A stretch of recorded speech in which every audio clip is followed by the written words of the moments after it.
شروع کوم په نامه د هغې لایزال شهنشاه د چا په یو کون کې چې د کل کائنات د کېدو اختیار دی. ګرانو کتونکو یو داسې شخصیت را سره ولاړ دی، یقینا که زه د هغې په شخصیت باندې خبره کوم نو هغه باسې فضول وي. هر کور، هر خور، هر رور د هغې اواز هم اورېدلې، د هغې کردار هم لیدلې، د هغې ډرامې هم کتلې دي. زه به د هغې په ژوند باندې د هغې نه مختصر غوندې تپوسونه کوم، هغه به ستاسو وړاندې ږدم. شاید ما اول خو ستاسو شکریا د وخت راکولو، یقینا چې ډېر مصروف وخت دی. دا راته ووایه تعلق هم کوم ځای سره دی، ابتدایي تعلیم هم کوم ځای حاصل کړی دی او څومره هم حاصل کړی دی؟ ډېره زیاته مننه جي، ډېره مهرباني. زما خو زه صوابۍ سره تعلق لرم چونکې زما دوه کلي دي. سرګنۍ مې د سوات ته، زما هسبنډ د سوات سره تعلق لري او زه د صوابۍ سره تعلق لرم. نو زه بیسیکلي د صوابۍ یم او د صوابۍ په خاورو کې مې خړپوسې کړي دي. د صوابۍ نه مې ابتدایي تعلیم چې کوم دی 5م پورې سبق ما په صوابۍ کې ویلې، ټوپۍ سکول کې مې بیا 8م پورې ویلې دی. بیا هغې نه پس زه راوتې یم. نو چې کله ما د ټلویزیون ته زه رالم نو زه په 8م کې وم هغه وخت.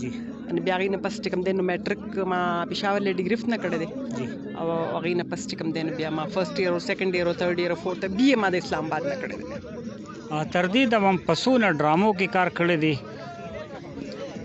یاره جي دې کې خو که دروغجنه کېږم نه نو تقریبا د 100 نه بره دي تقریبا. څه فرق ګڼئ په تیرو ډرامو کې په اوسنو ډرامو کې؟ ډېر فرق دی جي. مخکې ډرامه وه، نمایش نه و. اوس نمایش ډېر زیات دی، ډرامه نشته. اوس خلک کمرشلایز دی، کمرشلیزم دی، چینل یې زیاتې دي، خلکو سره ریموټ دی، ټک ټک ټک ټک. کیسه شته خو پلاټ نشته، پلاټ شته خو آرټسټ نشته، آرټسټ شته خو ډایلاګ نشته، ډایلاګ شته خو خواري نشته. مونږ ریهرسل نه کوو. نو ډېر څیزونه دي چې هغه مونږ مس کوو. کم د پاکستان ټلویزیون ډرامه وه، کم اوس ډرامه ده، ډېر فرق دی. پښتنه معاشره کې بیا یو پښتنې پیغلې ده، بیا دغې فیلډ ته راتګ کې څومره مشکلات وي؟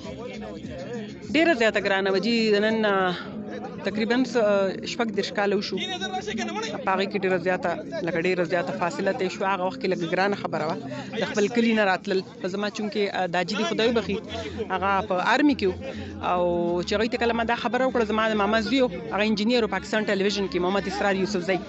چې ما هغوی سره خبره وکړه نو اول خو لږ شانتې په کور کې لږ جګړې مګړې شروع شوې، خو بیا هغې نه پس چې کوم دی نه زما پلار وایي چې دا بس دا نه شي کولی، بس هسې به لاړه شي. د دې هسې خواهش دی چې دا لاړه شي نو دا چېرته کیمرې ته کتې شي، واپس به راځي. هغه ته دا پته نه وه چې زما لور به کوم ځای ته رسي. او بهرحال زما دا جي دي خدای وبخي او دا د هغوی تعاون ما سره. خو په پښتنو کې زه وایم چې پښتانه ډېر ښه خلک دی، لکه زما خو ډېر قدر کوي، لکه اوسه پورې زما خو پښتانه ډېر زیات قدر کوي. زه د خپل پښتنو ډېر زیات شکرګزار یم چې هغوی ما په هر محاذ باندې ډاډ راکړی دی او زه یې په هر محاذ باندې خوښه کړې یم.